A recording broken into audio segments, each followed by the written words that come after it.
സവാളയോ തക്കാളിയോ ചെറുള്ളിയോ ഒന്നും ചേർക്കാത്ത ഒരു അടിപൊളി മീൻകറിയുടെ റെസിപ്പി. ഇവിടങ്ങളിൽ ഇതിനെ കേരാന്നാണ് പറയുന്നത്. ഇതൊരു 1/2 കിലോ എടുത്തിട്ടുണ്ട്. ഇത് നന്നായിട്ട് കഴുകി മാറ്റി വയ്ക്കാം. പിന്നെ നമുക്ക് വേണ്ടത് എരിവിന് ആവശ്യത്തിന് പച്ചമുളക്, ഇഞ്ചി നീളമുള്ള ഇഞ്ചി, കുറച്ചധികം വെളുത്തുള്ളി.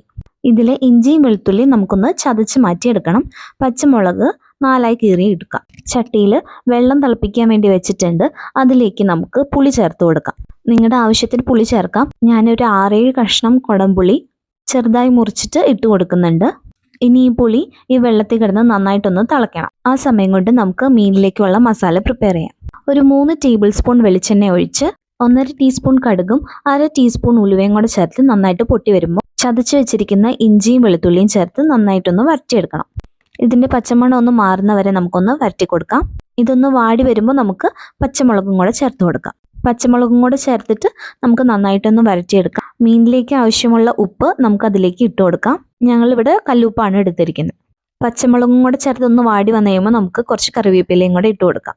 പിന്നെ പൊടികളായിട്ട് 2.5 ടേബിൾ സ്പൂൺ മുളക് പൊടി, 1/2 ടേബിൾ സ്പൂൺ കാശ്മീരി മുളക് പൊടി, 1 ടീസ്പൂൺ മഞ്ഞൾപ്പൊടി, ഇതെല്ലാം കൂടെ ചേർത്ത് നന്നായിട്ടൊന്ന് റോസ്റ്റ് ചെയ്തെടുക്കാം. റോസ്റ്റ് ചെയ്ത് ഇതിൻ്റെ പച്ചമണമൊക്കെ മാറിക്കഴിയുമ്പോൾ നമുക്ക് മീൻ കൂടെ അതിലേക്ക് ചേർത്ത് കൊടുക്കാം. മീൻ ചേർത്ത് കഴിഞ്ഞാൽ നമുക്ക് ഇത് ലോ ഫ്ലെയിമിലിട്ട് നന്നായിട്ടൊന്ന് മിക്സ് ചെയ്യാം. മീൻ ഉടഞ്ഞു പോവാതെ നോക്കണേ.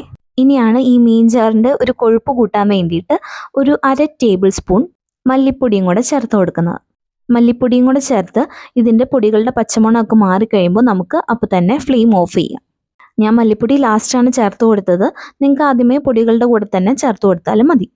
നമ്മൾ പുളി ചേർത്ത് വെച്ചിരിക്കുന്ന വെള്ളം ഇവിടെ നന്നായിട്ട് തിളച്ച് വന്നിട്ടുണ്ട്. ഇനി നമുക്ക് ഈ പുളി ഈ വെള്ളത്തിൽ നിന്ന് മാറ്റി കൊടുക്കാം. ആ സമയം കൊണ്ട് പുളിയുടെ സത്തൊക്കെ ആ വെള്ളത്തിലേക്ക് ഇറങ്ങിയിട്ടുണ്ടാവും. ഇനി നമുക്ക് മീൻ കൂടെ ചേർത്ത് നന്നായിട്ടൊന്ന് വറ്റിച്ചെടുക്കണം. മീനിലേക്ക് നന്നായിട്ട് പുളിയൊക്കെ പിടിച്ചു വരണം. ഇതുപോലെ മീൻ ചട്ടി ഇടയ്ക്ക് ഒന്ന് കറക്കി കൊടുത്തു കഴിഞ്ഞാൽ നമുക്ക് മീൻ ഉടയാതെ തന്നെ ഇത് നന്നായിട്ട് മിക്സ് ചെയ്ത് കിട്ടും. മീൻ ചേർത്ത് കഴിഞ്ഞ് ഒരു 20 to 25 മിനിറ്റിനുള്ളിൽ നമ്മുടെ മീൻ കറി റെഡി ആയിട്ടുണ്ടാവും. ഇടയ്ക്ക് ഇതുപോലെ മീൻ ഉടയാതെ നമുക്ക് സ്പൂൺ കൊണ്ട് മിക്സ് ചെയ്തും കൊടുക്കാം. ഉപ്പ് ആവശ്യമുണ്ടെങ്കിൽ ചേർത്ത് കൊടുത്താൽ മതി. നന്നായിട്ട് വറ്റി കഴിയുമ്പോൾ നമ്മുടെ അടിപൊളി മീൻകറി റെഡി ആയിട്ടുണ്ട്. ലാസ്റ്റ് കുറച്ച് കറിവേപ്പിലയും കൂടെ നമുക്കതിൻ്റെ മുകളിലേക്ക് വെച്ച് കൊടുക്കാം. ഇനി ഫ്ലെയിം ഓഫ് ചെയ്ത് മാറ്റി വയ്ക്കാം. അപ്പോൾ നമ്മുടെ അടിപൊളി മീൻകറി റെഡി ആയിട്ടുണ്ട്. എല്ലാവരും ട്രൈ ചെയ്ത് നോക്കൂ.